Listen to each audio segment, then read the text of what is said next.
आज का पहला प्रश्न है कि मुंडा विद्रोह के संदर्भ में निम्नलिखित कथनों पर विचार करें।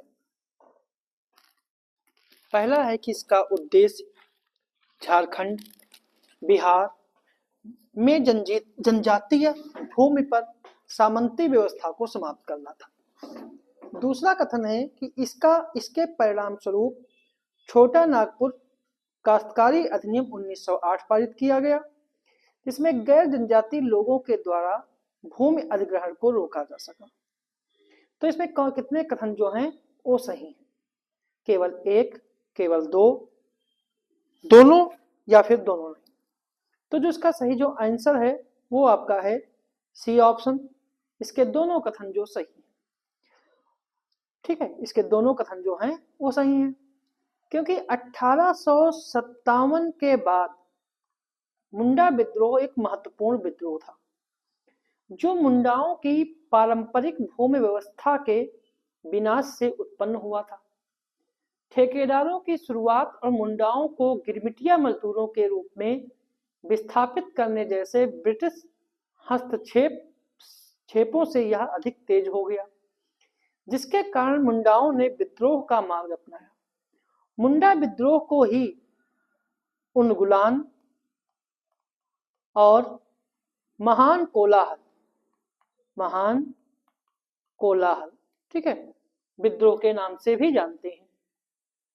यह विद्रोह 19वीं शताब्दी के अंत में झारखंड के छोटा नागपुर के पठारी क्षेत्र में हुआ था और बिरसा मुंडा इस विद्रोह के मुख्य नेतृत्व करता थे। वह जो बिरसा मुंडा थे वो एक जनजातीय स्वतंत्रता सेनानी और लोकनायक थे जो मुंडा जनजाति से संबंधित थे। बिरसा को उनके आध्यात्मिक नेतृत्व, ठीक है, ब्रिटिश शासन और जमींदारों साहूकारों के शोषण के विरुद्ध जनजातीय समुदायों को संगठित करने की उनकी क्षमता के लिए भी जानते हैं। बिरसा मुंडा ने विरसाइत नामक एक धार्मिक आंदोलन की भी स्थापना की और इस विरसाइत आंदोलन की स्थापना का जो उद्देश्य था वो था पारंपरिक मुंडा मान्यताओं को पुनर्जीवित करना और बाहरी प्रभावों और विशेषकर ईसाई मिशनरियों के प्रभावों को अस्वीकार करना, ठीक है। ये इनके विरसाइत जो धार्मिक आंदोलन था उसका मुख्य उद्देश्य था। विद्रोह का उद्देश्य जो था वो झारखंड और बिहार के आदिवासी भूमि पर व्याप्त सामंती व्यवस्थाओं को समाप्त करना था, इसलिए इसका पहला कथन जो है वो सही है। इस आंदोलन के परिणाम स्वरूप छोटा नागपुर काश्तकारी अधिनियम 1908 पारित किया गया, जिसके अंतर्गत मुंडाओं को खूट कट्टी भूमि पर कुछ मान्यता प्रदान की गई और बेत बेगारी को समाप्त कर दिया गया।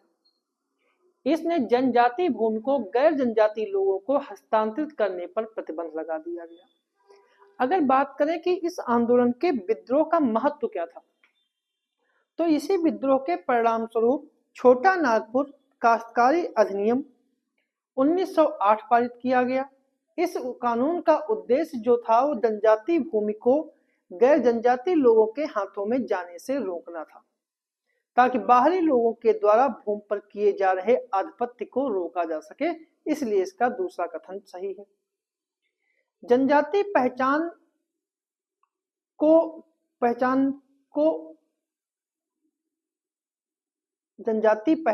को बढ़ावा देने के लिए या फिर कहें जनजातीय अधिकारों को बनाए रखने के लिए इस आंदोलन ने उत्प्रेरक के रूप में कार्य किया। बिरसा मुंडा के प्रयासों से ही जनजातीय लोगों में गौरव और पहचान की भावना को बढ़ावा दिया, ठीक है। और भारत सरकार ने आजादी के बाद 15 नवंबर को बिरसा मुंडा की याद में जनजातीय गौरव दिवस या आदिवासी गौरव दिवस मनाया जाता है, इसलिए इसके सी ऑप्शन मतलब दोनों कथन जो हैं वो सही है। अगला प्रश्न है कि 1870 के दशक में पाबना विद्रोह के संदर्भ में निम्नलिखित कथनों पर विचार करें कि पाबना रैयत लीग का गठन जमींदारों के विरुद्ध किसानों को संगठित करने के लिए किया गया था और इसने बंगाल में जमींदारी प्रथा को समाप्त कर दिया। तो इनमें कौन सा कथन जो है वो सही है? केवल एक, केवल दो, दोनों या फिर दोनों नहीं। तो जो इसका सही जो आंसर है वो आपका है, इसका सही जो आंसर है, इसका जो सही आंसर है वो आपका है ए ऑप्शन। इसका सही जो आंसर है वो आपका है ए ऑप्शन। पहला कथन जो है वो सही है और दूसरा कथन जो है वो गलत है। ऐसा इसलिए कि पाबना विद्रोह जो है वो 1873 से लेकर 1876 तक चला। 1873 से 1876 चला और यह मध्य बंगाल के पाबना जिले में हुआ था। इस विद्रोह का मुख्य कारण जो था वो जमींदारों की दमनकारी प्रथाओं के विरुद्ध था। ठीक है, और पाबना विद्रोह के कई कारण भी, जैसे जमींदारों की दमनकारी प्रथाएं, जैसे कि जमींदारों के द्वारा निरंतर बेदखली, उत्पीड़न, संपत्ति पर अवैध कब्जा, किराए में मनमानी वृद्धि, ताकि जिसके कारण पाबना विद्रोह पनपा।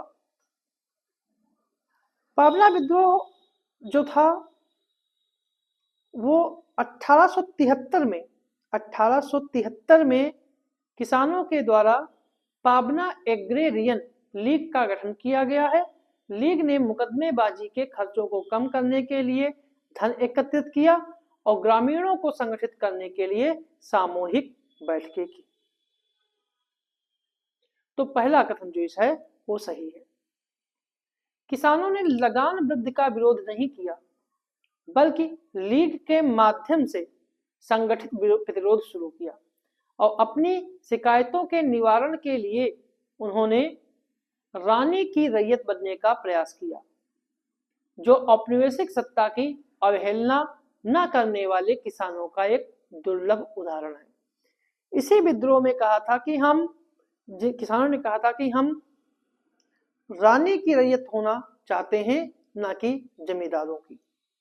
पाबना विद्रोह अपनी प्रकृति में एक अहिंसक आंदोलन था, लेकिन कहीं कहीं सशस्त्र प्रतिरोध भी हुआ। ठीक है, पाबना एग्रेरियन लीग का तेजी से प्रसार हुआ और अन्य जिलों में भी ये उभरा। बाद में सरकार ने विद्रोह के दमन जब कर दिया तो उसके बाद सरकार ने किसानों की शिकायतों की जांच के लिए एक जांच समिति नियुक्त की और उस जांच के परिणाम स्वरूप बंगाल काश्तकारी अधिनियम 1885 पारित किया गया, जिसका उद्देश्य काश्तकारों की अधिकारों की रक्षा करना, जमींदारों और रैयतों के बीच संबंधों को विनियमित करना। इस अधिनियम ने किसानों की मांगों को आंशिक रूप से पूरा किया, जिससे पाबना विद्रोह से उत्पन्न असंतोष धीरे धीरे कम हुआ। लेकिन इस विद्रोह के परिणाम स्वरूप जमींदारी व्यवस्था का पूर्ण उन्मूलन नहीं हुआ। इसके बजाय इसमें कुछ कानूनी सुधारों को प्रेरित किया गया, जैसे कि 1885 का बंगाल काश्तकारी अधिनियम, जिसका उद्देश्य जमींदारों और काश्तकारों दोनों के अधिकारों को स्पष्ट करना था। लेकिन इससे जमींदारी व्यवस्था समाप्त नहीं हुई, इसलिए दूसरा कथन जो है गलत है और इसका केवल एक ऑप्शन, ए ऑप्शन जो है वो सही है। अगला प्रश्न है, 1979 के कृषि राहत अधिनियम के संदर्भ में निम्नलिखित कथनों पर विचार करें कि इसे दक्कन दंगा जांच आयोग के निष्कर्षों के बाद पारित किया गया था। इसका उद्देश्य किसानों को ऋण चुकाने में विफल रहने पर गिरफ्तार होने या कैद होने से बचाने के लिए किया गया था। उपयुक्त में से कौन सा कथन जो है वो सही है? केवल एक, केवल दो, दोनों या फिर दोनों नहीं। जो इसका सही आंसर है वो आपका है सी ऑप्शन। ठीक है, कि इसके दोनों कथन जो हैं वो पूर्णतया सही है। और सी ऑप्शन इसका जो है सही है, दोनों कथन जो है सही है। दक्कन विद्रोह जो है वो 1875 में हुआ था, जिसमें साहूकारों और जमींदारों की दमनकारी नीतियों के विरुद्ध किसानों ने विद्रोह किया था। और ये विद्रोह मुख्यतः अहिंसक था, लेकिन कुछ हिंसा की घटनाएं हुई।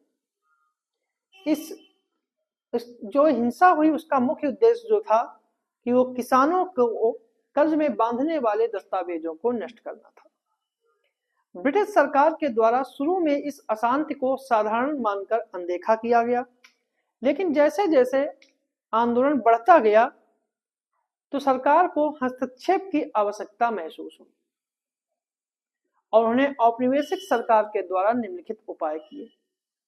उन्होंने दक्कन दंगा जांच आयोग बनाया और 1877 में दक्कन दंगा जांच आयोग की स्थापना की गई। इसलिए पहला कथन जो है सही है। ठीक है। और 1879 का राहत कृषि अधिनियम पारित किया गया था। इस कानून का उद्देश्य था कि किसानों को कर्ज चुकाने में विफल रहने पर गिरफ्तार या जेल जाने से बचाना था, जिससे कुछ जो कर्ज में फंसे किसानों को राहत मिली। इसलिए दूसरा कथन जो है वो सही है। साहूकारी प्रथाओं का विनियमन किया गया ताकि शोषणकारी प्रथाओं पर अंकुश लगाया जा सके और जिन्होंने कृषि संकट को बढ़ावा दिया था। इसलिए इसके दोनों कथन जो हैं वो सही है। अगला प्रश्न है, निम्नलिखित कथनों में से कौन सा 18वीं और 19वीं सदी के भारत में महिलाओं की स्थिति में सुधार के लिए उठाए गए कदमों के प्रभाव का सर्वोत्तम वर्णन करता है? केवल ए। तो पहला इसमें है कि इन सुधारों से समाज में सभी वर्गों में महिलाओं की स्थिति में तत्काल और व्यापक सुधार हुआ। दूसरा ऑप्शन है, इन सुधारों का लाभ समाज के कुछ वर्गों, विशेष रूप से उच्च और मध्यम वर्गों तक सीमित था। तीसरा है, इस अवधि के दौरान भारत में महिलाओं के जीवन पर सुधारों पर कोई प्रभाव नहीं पड़ा और ये सुधार मुख्य रूप से ब्रिटिश औपनिवेशिक सरकार के द्वारा संचालित थे और उन्हें भारतीय समाज सुधारकों का बहुत कम समर्थन प्राप्त था। तो कौन सा कथन जो है वो 18वीं और 19वीं सदी में महिलाओं की स्थिति में सुधार के लिए कदमों में सर्वोपरि वर्णन करता है? तो इसका सही जो आंसर है वो आपका है बी ऑप्शन। 18वीं 19वीं शताब्दी में भारत के स्थानीय सुधारकों उपनिवेशिकों प्रभावों के द्वारा महिलाओं की स्थिति में सुधार के लिए महत्वपूर्ण अभियान चलाए गए। इन आंदोलनों का उद्देश्य जो था वो महिलाओं द्वारा सामना किए जाने वाली गंभीर सामाजिक असमानताओं और दमनकारी प्रथाओं का समाधान करना था, जैसे विधवा पुनर्विवाह पर प्रतिबंध, सती प्रथा, बाल विवाह आदि। इन आंदोलन के कारण जो थे वो कई सामाजिक कारण, जैसे कि पितृसत्तात्मक सामाजिक संरचना।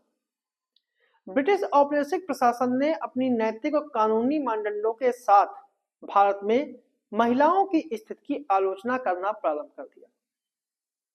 सांस्कृतिक श्रेष्ठता की भावना से प्रेरित होने के बाद भी भारत के भीतर सामाजिक सुधार के लिए एक प्रेरणा प्रदान की।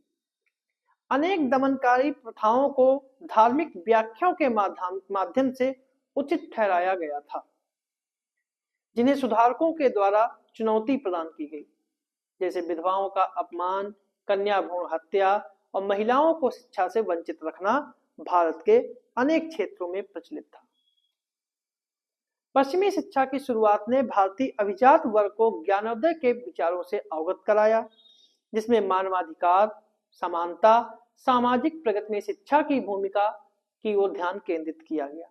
इससे महिलाओं से संबंधित सामाजिक प्रथाओं में सुधार की आवश्यकता के बारे में जागरूकता में वृद्धि हुई। सती प्रथा का उन्मूलन, राजा राम मोहन राय सती प्रथा के उन्मूलन की वकालत करने वाले पहले प्रमुख व्यक्ति थे।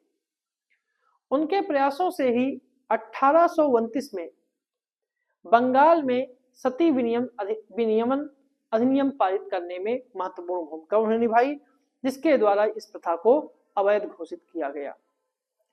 विधवा पुनर्विवाह को बढ़ावा देने वाले ईश्वरचंद्र विद्यासागर प्रमुख रूप से आते हैं।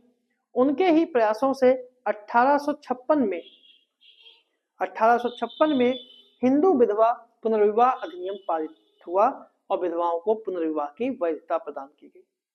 महिलाओं की शिक्षा के लिए ज्योतिबा फुले, जॉन एलियट बेथुन ने महिला शिक्षा को बढ़ावा देने में अग्रणी भूमिका निभाई। ज्योतिबा फुले ने 1848 में पुणे में पहले बालिका विद्यालय की स्थापना की और बेथुन ने 1849 में कलकत्ता में बेथुन स्कूल की स्थापना की। बेहराम जी मालाबारी जो थे उन्होंने बाल विवाह का बड़े पैमाने पर आलोचना की। उनके प्रयासों के परिणाम स्वरूप 1891 में सम्मत आयु अधिनियम पारित हुआ, जिसमें लड़कियों के लिए विवाह की आयु में वृद्धि की गई। इसी तरह 19वीं शताब्दी के उत्तरार्ध में आर्य महिला समाज, जिसकी संस्थापिका रमाबाई रनाडे थी, और भारत स्त्री महामंडल, जिसकी संस्थापिका सरला देवी चौधरानी थी, उन्होंने इन महिला संगठनों का उदय किया। आंदोलन के प्रभाव के फलस्वरूप कुछ कानूनी सुधार के जरिए, जैसे कि सती प्रथा उन्मूलन, विधवा पुनर्विवाह को वैध बनाना और सम्मति आयु अधिनियम, इन कानूनों पर आंदोलनों का ही प्रभाव था। इन आंदोलनों के द्वारा महिलाओं की शिक्षा में भी वृद्धि हुई और महिलाओं में सामाजिक जागरूकता की भी गति पकड़ी और धीरे धीरे आने वाले आंदोलनों की नींव पड़ी। इन उपलब्धियों के बाद भी आंदोलन को समाज के रूढ़िवादी वर्गों से अत्यधिक प्रतिरोध का सामना करना पड़ा। अनेक सुधारों का क्रियान्वयन धीमा था। इनके लाभ प्रायः शहरी और उच्च मध्यम वर्ग की महिलाओं तक ही सीमित था, जिसके परिणाम स्वरूप अधिकांश ग्रामीण और निम्न जाति की महिलाएं अभी भी हाशिए पर थीं, जैसा कि आज भी है। अगला प्रश्न है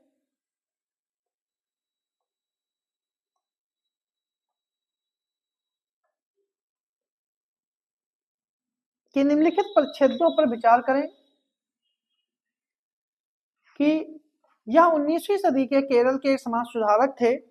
उन्होंने एक जाति एक धर्म एक ईश्वर के विचार का समर्थन किया और एझावा समुदाय के उत्थान की दिशा में कार्य किया।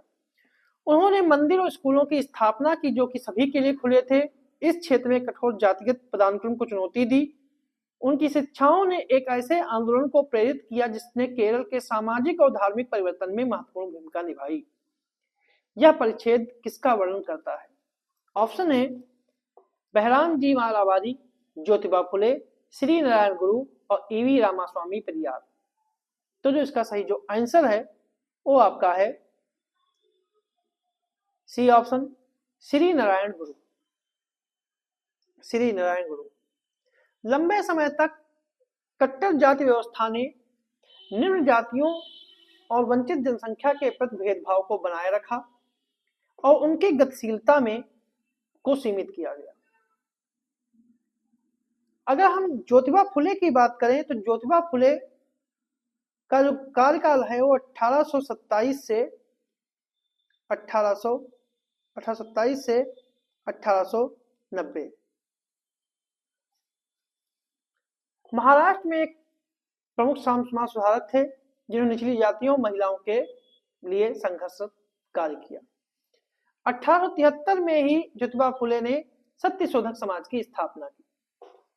अगर श्री नारायण गुरु की बात करें तो श्री नारायण गुरु जो है 1856 से लेकर 1928 तक इन्होंने कार्य किया। उन्होंने ही एक जाति एक धर्म एक ईश्वर के आदर्शों को प्रचार किया। ठीक है। और ईवी रामास्वामी की बात करें तो ये 1879 से 1973 तक रहे। इन्हें द्रविड़ आंदोलन के जनक के रूप में जाना जाता है और पेरियार जाति व्यवस्था और ब्राह्मणवादी वर्चस्व के कट्टर आलोचक थे।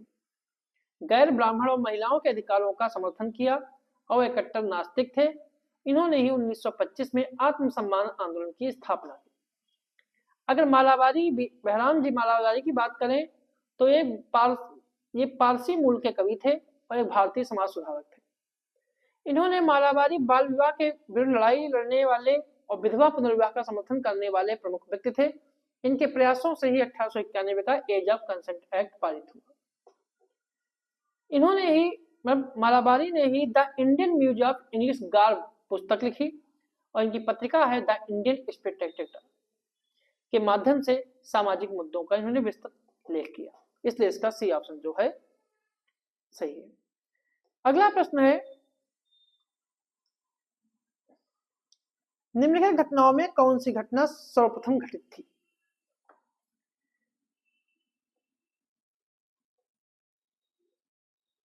कौन सी घटना जो है वो सर्वप्रथम घटित थी? पहला था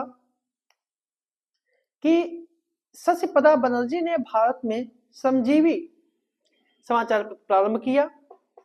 ग्रेट इंडियन पेंसुलर रेलवे की हड़ताल, नारायण मेघाजी लोखंडे के द्वारा बंबई मिल एंड मिल हैंड एसोसिएशन की स्थापना और स्वराज जी सारपुर जी बंगाली द्वारा बंबई विधान परिषद में श्रम स्थितियों के सुधार के लिए विधेयक पारित कराने का प्रयास। तो इसका कौन सा कथन जो है वो सबसे पहले हुआ था? तो इसका सही जो आंसर है वो आपका है ए ऑप्शन। शशिपदा बनर्जी ने भारत में संजीवी नामक समाचार पत्र प्रारंभ किया। 1870 में शशिपदा बनर्जी ने एक श्रमिक क्लब की स्थापना की और भारत श्रमजीवी नामक समाचार पत्र का प्रकाशन प्रारंभ किया।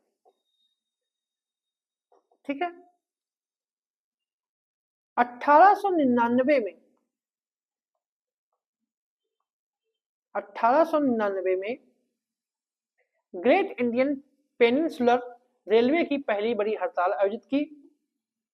ठीक है। और इस हड़ताल को तिलक ने अपने समाचार पत्र केसरी और मराठा से समर्थन दिया। 1880 में नारायण मेघाजी लोखंडे ने दीनबंधु समाचार पत्र का प्रकाशन किया और बंबई मिल एंड मिल हैंड एसोसिएशन की स्थापना की।